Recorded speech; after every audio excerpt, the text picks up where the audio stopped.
নমস্কার বন্ধুরা, আজকে আমি নীলিমা কুকিং শোয়ের থেকে আজ আমি নতুন রেসিপি একটা শুরু করতে চলেছি, পটলের চপ। আপনারা দেখতে থাকুন আমি কিভাবে কেটে রেডি করছি। আপনারা দেখতে থাকুন, আমার সাথে থাকুন।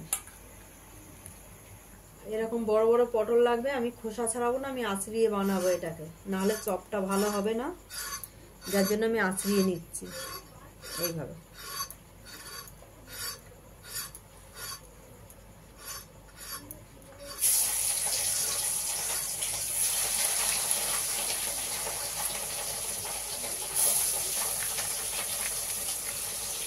এটাকে আমি এই যে এইভাবে ভেতরে আমি একটা দেখিয়ে দিচ্ছি আপনাদের, এই যে এইভাবে দানাটাকে ভেতর থেকে ছাড়িয়ে নেব।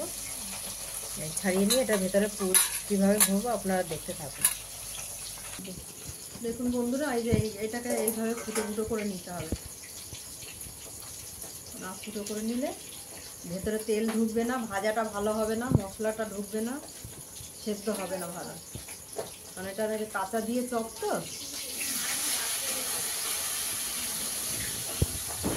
আমি সব পটলটাকে ফুটো করে নেবো, আপনারা দেখতে থাকুন, আমি সব আস্তে আস্তে সব কটা করে নিচ্ছি। এই দেখুন বন্ধুরা, আমি পটলটাকে এইভাবে পুরো পটলটাকে এইভাবে ফুটো ফুটো করে নিয়েছি। দেখুন, এবার আমি নুন হলুদ মাখিয়ে দেবো, তারপরে আমি আস্তে আস্তে পুরটা বানিয়ে পুরটাকে রেডি করে আমি কীভাবে এর ভেতরে ভরে আমি ভাজবো আপনাদের দেখাতে থাকছি। বন্ধুরা, এবার আমি পুরটা তৈরি করবো। এই যে আমি আমার পটলটা একটু পরিমাণ বেশি বলে আমি এই 3টে আলু সেদ্ধ করে রেখেছি। এই যে আমি দিয়ে দিচ্ছি পেঁয়াজ কুচি আর লঙ্কা কুচি। যে কেউ যদি ঝাল বেশি খান তাহলে আপনারা বেশি পরিমাণে দেবেন, আমাদের খুব বেশি খায় না বলে আমরা অল্প করে কাঁচা লঙ্কা আর একটু শুকনো লঙ্কার গুঁড়ো দিয়ে দেবো। আর দিয়ে দিচ্ছি সঙ্গে ধনে পাতা কুচি, এই যে কুচি করে রেখেছিলাম সবটাই দিয়ে দিচ্ছি। দিয়ে আমি এটাকে মাখবো ভালো করে। এই যে আমি পটলের যে দানাটা বার করেছিলাম ভেতরে, ওই ভেতর থেকে সেই শ্বাস দানা সব বার করে যে আমি বেটে নিয়েছি, বেটে মিহি করে নিয়েছি, এটাকেও আমি দিয়ে দেবো এর সঙ্গে। দিয়ে আমি মাখবো ভালো করে, পুর তৈরি করব। এই আমি দিয়ে দিচ্ছি পরিমাণ মতন হলুদ গুঁড়ো, আমি দিয়ে দিচ্ছি পরিমাণ মতন জিরা আর ধনের গুঁড়ো মিশানো রয়েছে, আমি পরিমাণ মতন দিয়ে দিলাম। আপনারা আপনাদের পরিমাণ মতন, আপনারা খেলে ভালো লাগলে আপনাদের দেখে আপনারা আপনাদের মতন বানিয়ে নেবেন। এই আমি 1 চামচ মতো লঙ্কার গুঁড়ো দিয়ে দিলাম। এবার আমি মাখবো।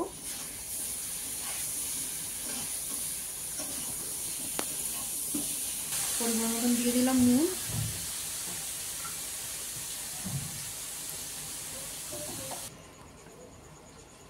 এই বন্ধুরা, এই যে আমি কর্নফ্লাওয়ার রেডি করেছি, ওই উপরে চপটার উপরে আমি কি করে মেখে দেব সেইটার জন্য আমি রেডি করছি, দেখতে থাকুন। এই যে একটা ডিম দিয়ে দিচ্ছি, আর আমার সঙ্গে আপনাদের দাদা ভাইও হেল্প করছে আজকে। দাদা ভাইকে দেখুন, দাদা ভাই অনেক হেল্প করে দিচ্ছে আমাকে। এটা দাদা ভাই অ্যাকচুয়ালি জানে, আমি অত জানতাম না।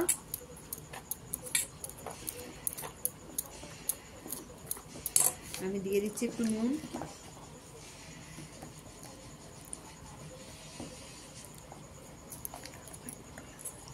এই দাদা ভাই পটলে নুন হলুদ মাখাচ্ছে সুন্দর করে, আমার থেকেও ভালো পারে।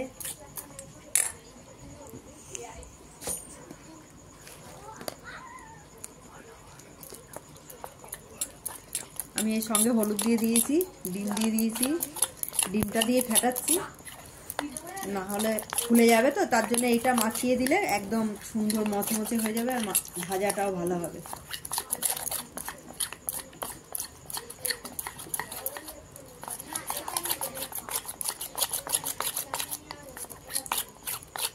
এটা জল দিতে লাগেনি, পুরো ডিমটা দিয়ে যে ফেটানো হয়ে গেল। ডিমটা দিলে ধরে রাখবে, উপরে যে বেসনের মতন যে গ্রেভিটা দেওয়া হয় ওটা আর কি কর্নফ্লাওয়ার দিয়ে করা হয়।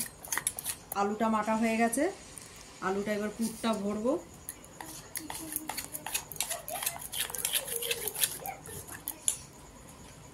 এবার আমরা পুরটা ভরতে আরম্ভ করবো।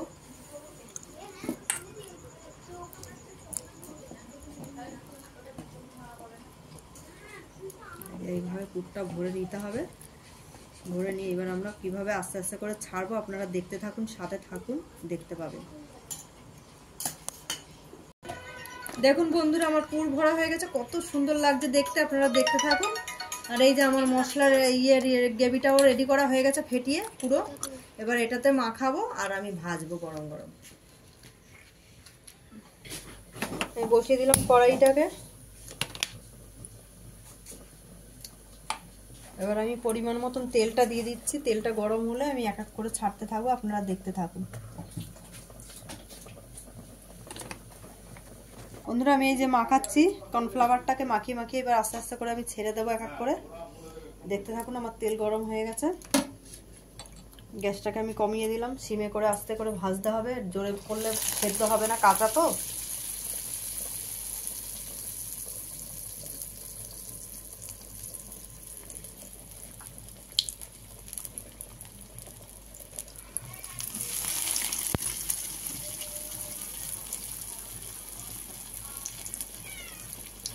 আমি আস্তে আস্তে সব কটা ছেড়ে দেবো, দিয়ে আমি ভাজতে থাকবো। আপনারা দেখতে থাকুন, আমি দেখাচ্ছি।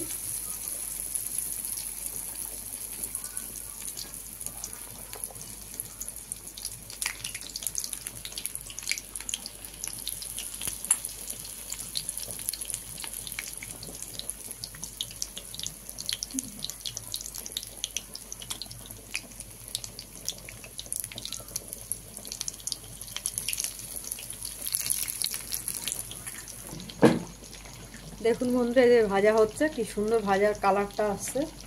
এরকম ভাবে ভাজা হবে, ভালো করে সিমে করে আগে সেদ্ধ মতন হয়ে যাবে, ভালো করে নরম হয়ে যাবে। তারপরে পটলটা তো কাঁচা, তারপরে জোর করে দিয়ে আপনারা ভালো করে মচমচে করে ভাজা করে নামিয়ে দেবেন লাল লাল করে।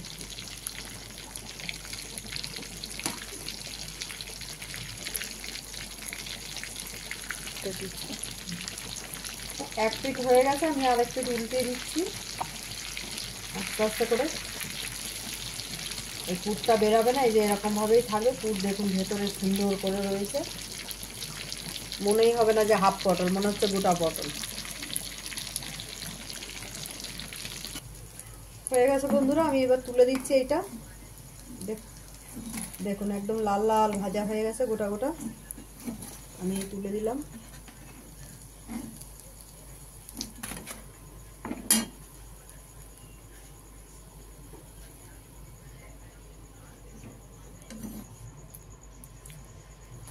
এই যে আমি এইভাবে সব পটলটাই দিয়ে দেবো, এইভাবে আমি ভাজতে থাকবো, আপনারা দেখতে থাকুন। পুরো পটলটাই আমি এইভাবে ভেজে নেব।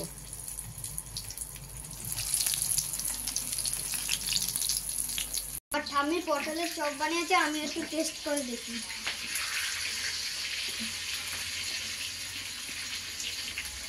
খুব টেস্ট হয়েছে বন্ধুরা। আপনার নীলিমা কুকিং শোকে লাইক এন্ড সাবস্ক্রাইব করে দিয়ে এন্ড শেয়ার করে দিন। খুব সুন্দর হয়েছে, আমি খাচ্ছি, হেভি হয়েছে, পুরো দারুণ হয়েছে, খুব